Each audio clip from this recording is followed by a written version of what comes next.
vamos imaginar nessa questão do perigo da superprodução e subconsumo que veremos, nessa euforia que vai ser geradora da crise 29, vem comigo.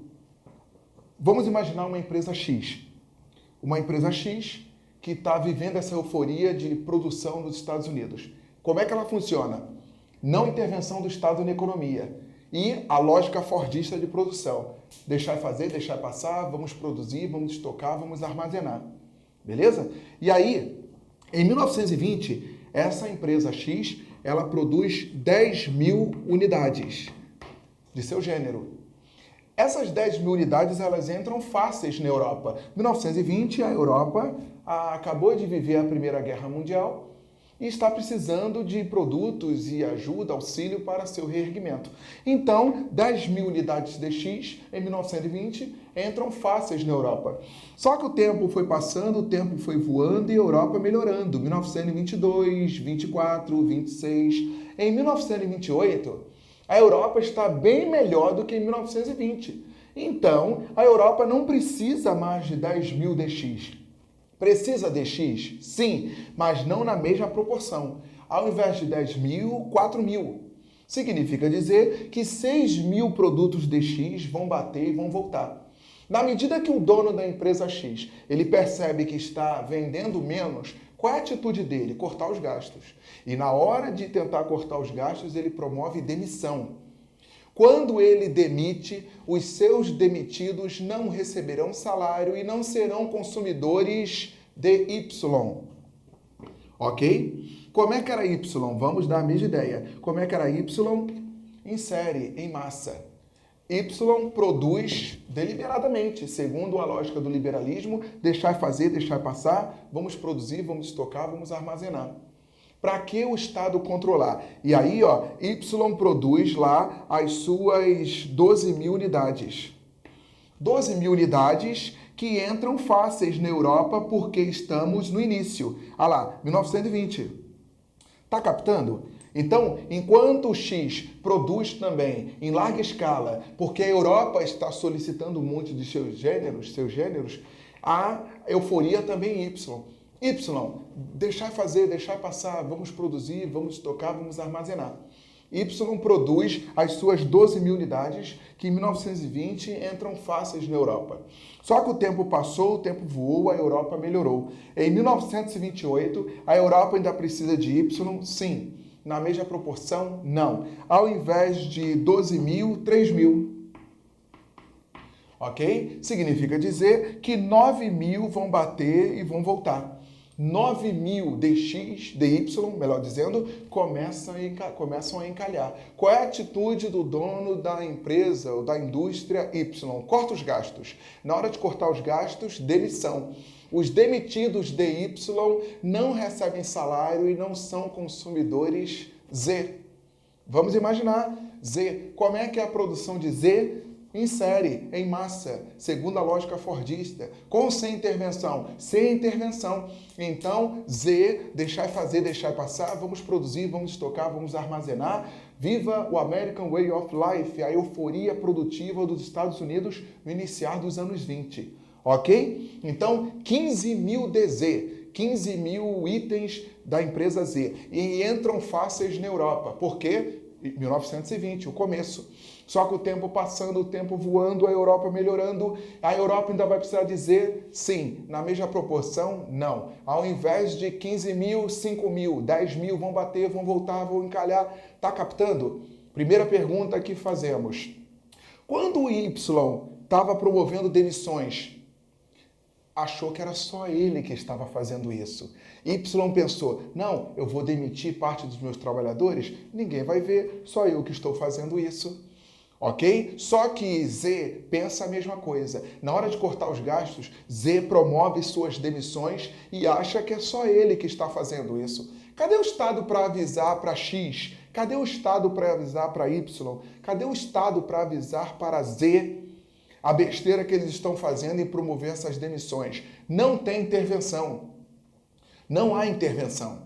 E como eu disse, X demite e acha que está fazendo sozinho. Y demite e acha que está fazendo sozinho. Só que XYZW e outras 85 mil bancos, empresas, estabelecimentos comerciais vão estar fazendo o mesmo. O que vai gerar um número, no ano de 1929, de cerca de 13 milhões de desempregados nos Estados Unidos da América. Esses desempregados não recebem salário e quando não recebem salário eles não consomem, eles não vão ao shopping, as lojas do shopping vão fechando uma a uma, os trabalhadores do shopping vão para a rua, porque o patrão, na hora que ele está tendo prejuízo, ele tem por discernimento de que uma forma dele conter o seu prejuízo é promovendo demissões. Só que olha que curioso, quando X desempregou, os desempregados de X não receberam salário e não consumiram os produtos de Y. Y, baixa de consumo, corta os gastos, Y promove demissões. Os demitidos de Y não recebem salário, não são consumidores e não compram o produto de X. Você me ferra, eu te ferro, nós nos ferramos. Imaginemos nós, cerca de 4 mil bancos, 85 mil empresas e indústrias vivendo suas ondas de falência simultâneas. Um efeito dominó, um colapso da economia capitalista. E o que foi esse desastre em Wall Street, o 24 de outubro de 1929, quando os índices e ações de mais de 80 mil empresas e 4 mil bancos, seus títulos foram virando fumaça, caíam vertiginosamente nos pontos de ações no pregão da Wall Street. Quando um produto está em alta cotação na bolsa de valores ou bolsa de apostas e especulação, é porque há intensa procura sobre aquele produto. Esse produto altamente procurado, então os seus pontos são bem valorosos, bem valiosos. Títulos e ações. Um exemplo, os títulos e ações de uma certa empresa valendo 200 pontos, 300 pontos, a cotação elevadíssima, porque há intensa procura sobre ele.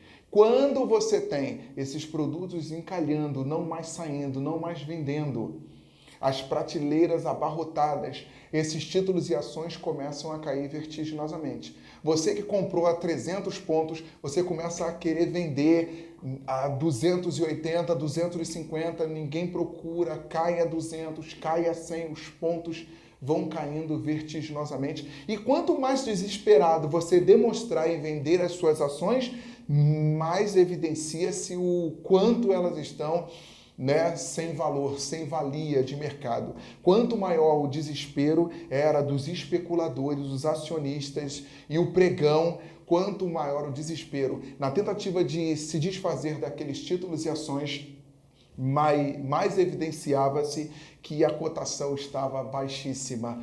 11 bilhões de dólares tinham virado fumaça nas primeiras horas do pregão da Quinta-feira Negra, 24 de outubro de 1929, o desastre em Wall Street.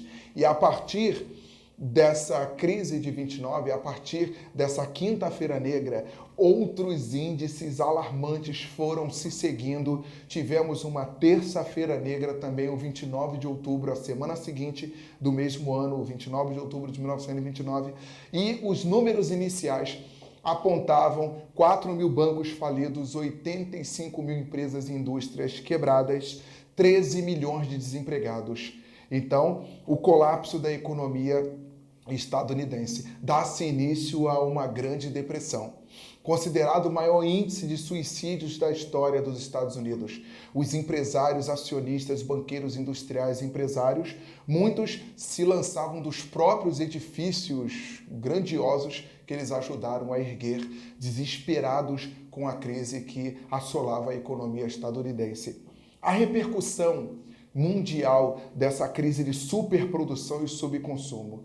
Entendamos bem, estamos falando de superprodução e subconsumo. Tinha consumo? Sim, só que o consumo era bem aquém da produção estabelecida. A produção estava bem acima daquilo que se consumia, ok? E na medida que o consumo estava bem abaixo, os empresários industriais, comerciantes, os patrões, eles começaram a alegar que a solução do problema seria cortar os seus gastos via desemprego. Só que, como já bem entendemos, desemprego acabou sendo o gerador de desemprego. Porque na medida que eu demito em massa, os meus demitidos não são remunerados, e se não são remunerados, não são consumidores.